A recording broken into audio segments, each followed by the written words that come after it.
Sir, क्या मैं बाबर का स्पोक्स पर्सन हूं? क्या मैं जिना का स्पोक्स पर्सन हूं? क्या मैं औरंगजेब का स्पोक्स पर्सन हूं? बताइए सर, आखिर मैं कहां तक आप मुझे लेकर जाएंगे? अच्छा, बल्कि मैं तो मर्यादा पुरुषोत्तम राम की इज्जत करता हूं, मगर मैं नाथूराम गोडसे से नफरत करता हूं। मेरी नस्लें नफरत करती रहेंगी, क्योंकि नाथूराम गोडसे ने उस शख्स को गोली मारी जिसके जबान से आखिरी लफ्ज निकले हे Ram. Let me stand as a tall Indian Muslim and say that the light of Indian democracy today is at its dimmest today sir. मेरी फिक्र में मेरा ईमान मुझे कहता है कि जिस जगह पर मस्जिद थी, है और रहेगी, बाबरी मस्जिद है और रहेगी बाबरी मस्जिद। जिंदाबाद जिंदाबाद, भारत जिंदाबाद, जय हिंद। तो मैं ये पूछना चाह रहा हूं कि क्या मोदी सरकार एक समुदाय, एक मजहब की सरकार है या पूरे देश के मजाहिब को मानने वालों की सरकार है? जिसको नहीं मानते उनकी सरकार है? हमको बता दीजिए। क्या मोदी सरकार सिर्फ एक फिक्र और नजरिया हिंदुत्व की सरकार है? क्या इस देश का, इस गवर्नमेंट ऑफ इंडिया का कोई मजहब है? इस वतन अजीज सबके मजहब को मानता है। सर, मेरा मानना है कि इस देश का कोई मजहब नहीं है। क्या ये सरकार 22 जनवरी का पैगाम देकर यह बताना चाहती है कि एक मजहब को दूसरे मजहब के मानने वालों पर गलबा और कामयाबी मिली? क्या आइन इसकी इजाजत देता है? क्या ये पैगाम आप जब ऐवान से दे रहे हैं तो 17 करोड़ मुसलमानों को आप क्या पैगाम दे रहे हैं? ये मैं आप पर छोड़ता हूं। सर, 49 में धोखा हुआ, 86 में धोखा हुआ, 92 में धोखा हुआ, 2019 और 22 में भी इस ऐवान के जरिए हमको धोखा दिया जा रहा है। और अफसोस के साथ कहना पड़ता है सर कि मुस्लिम अक़लियत को हमेशा यह कहा गया कि तुमको भारत के शहरी बरकरार रहने के लिए एक बहुत बड़ी कीमत तुमको चुकानी पड़ेगी, और हम पर इल्जाम लगा दिया गया। सर, क्या मैं बाबर का स्पोक्स पर्सन हूं? क्या मैं जिना का स्पोक्स पर्सन हूं? क्या मैं औरंगजेब का स्पोक्स पर्सन हूं? बताइए सर, आखिर मैं कहां तक आप मुझे लेकर जाएंगे? दूसरी बात यह है सर, दूसरी बात यह है कि फिर 6 दिसंबर के बाद देश में फसाद हुआ, नौजवानों को टाडा में डाला गया जो बूढ़े होकर निकले। यकीनन आपकी सरकार नहीं थी, आपकी सरकार नहीं थी। अच्छा, बल्कि मैं तो मर्यादा पुरुषोत्तम राम की इज्जत करता हूं, मगर मैं नाथूराम गोडसे से नफरत करता हूं। मेरी नस्लें नफरत करती रहेंगी, क्योंकि नाथूराम गोडसे ने उस शख्स को गोली मारी जिसके जबान से आखिरी लफ्ज निकले हे राम। सर, छठी बात यह है कि 87 में मलियाना हाशिमपुरा हुआ, 83 में नेल्ली हुआ, 44 में जम्मू में नस्ल कशी हुई, 2022 में हल्दीवानी में कत्ल हुआ।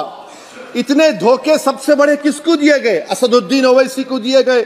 मगर फिर भी मुझसे ही कहा जाता है कि वफादारी को तुम साबित करो अपनी ओवैसी। सर, आज भारत के 17 करोड़ मुसलमान अपने आप को अजनबी और एलिनेट महसूस कर रहे हैं। मैं बहुत बड़ी नाइंसाफी होती है। सर, ये कोई तारीखी नाइंसाफी को इंसाफ नहीं किया जा रहा है। स्पीकर बल्कि अंग्रेजी में स्पीकर सर, केवल एक प्रश्न का जवाब ओवैसी साहब दे दें कि बाबर को वो आक्रमणकारी मानते हैं या नहीं मानते?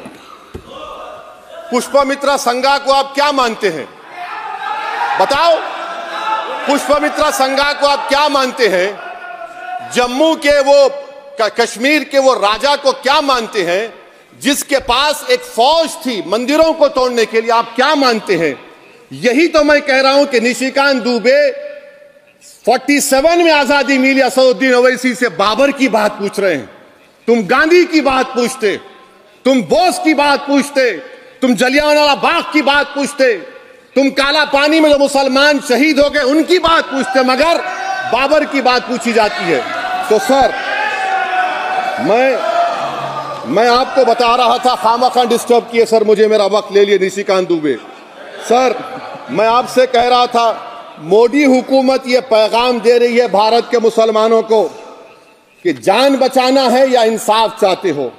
मैं कह रहा हूं, मैं भीख नहीं मांगूंगा, मैं इस नंगी तासुब को कबूल नहीं करूंगा मैं दूसरे दर्जे के शहरी के मौक़िफ़ को कबूल नहीं करूंगा। मैं अपनी शनाख्त को नहीं मिटने दूंगा। अब मैं झूठी और दिल फरेब बातों पर हरगिज भरोसा नहीं करूंगा। मैं वो काम नहीं करूंगा जो बीजेपी और नाम निहाद सेकुलर पार्टियां चाहती हैं। मैं वो काम करूंगा जो आपको पसंद नहीं है, संविधान के दायरे में रहकर। सर, कंक्लूजन में मैं आपको बताना चाहता हूं कि आज इस देश को किसकी जरूरत है। इस देश को अयोध्या में, तारीख शायद नहीं पढ़ते होंगे, मौलाना अमीर अली कौन थे, पुजारी बाबा रामचरण दास कौन थे, अयोध्या के पुजारी थे। दोनों ने मिलकर अंग्रेजों के खिलाफ जंग लड़ी थी और दोनों ने, अंग्रेजों ने इनको गिरफ्तार किया और एक पेड़ पर मौलाना अमीर अली को और पुजारी रामचरण दास को फांसी दे दी गई। देश को इनकी जरूरत है। देश को शंभू प्रसाद, अचन खां, ये राजा देवी बख्श सिंह के फौज में थे, अंग्रेजों से मुकाबला किया। मुसलमान की लाश को जला दिया गया और शंभू प्रसाद को दफना दिया गया। इस देश को यह जरूरत है। देश को बाबा मोदी की जरूरत नहीं है। आज भारत को अयोध्या के मौलाना अमीर अली और रामचरण दास, अचन खान, शंभू खान की जरूरत है। सर, मैं अभी सुन रहा था ये नाम निहाद सेकुलर पार्टियों के बयानात को। क्या होता है सर, मैं खत्म कर रहा हूं, क्या होता है सर, जब काजी साहब गवाहों को लेकर दुल्हन के पास जाते कि तुमको निकाह कबूल है, तो दुल्हन शर्मा के खामोश बैठ जाती। तो इनकी खामोशी रजामंदी की अलामत है। जी जी। तो सर, मैं खत्म करने से पहले यह बताना चाह रहा हूं कि जब वजीर आजम जवाब देंगे तो क्या वो भारत के 140 करोड़ जनता के लिए जवाब देंगे या फिर सिर्फ हिंदुत्व की फिक्र रखने वालों का जवाब, मैं खत्म कर जवाब देंगे। मैं ये देश, दुनिया, मुसलमान देख रहा है। सर, मैं आपको ये भी बताना चाह रहा हूं, आखिर में कंक्लूड कर रहा हूं सर, 1 मिनट चाहिए, 1 मिनट चाहिए सर। सर, मेरा मानना यह है कि आज मैं बहैसियत एक भारत के गयूर मुसलमान के, let me stand as a tall Indian Muslim and say that the light of Indian democracy today is at its dimmest today, sir. Sir, in conclusion, मेरी फिक्र में, मेरा ईमान मुझे कहता है कि जिस जगह पर मस्जिद थी, है और रहेगी, बाबरी मस्जिद है और रहेगी, बाबरी मस्जिद जिंदाबाद, जिंदाबाद, भारत जिंदाबाद, जय हिंद।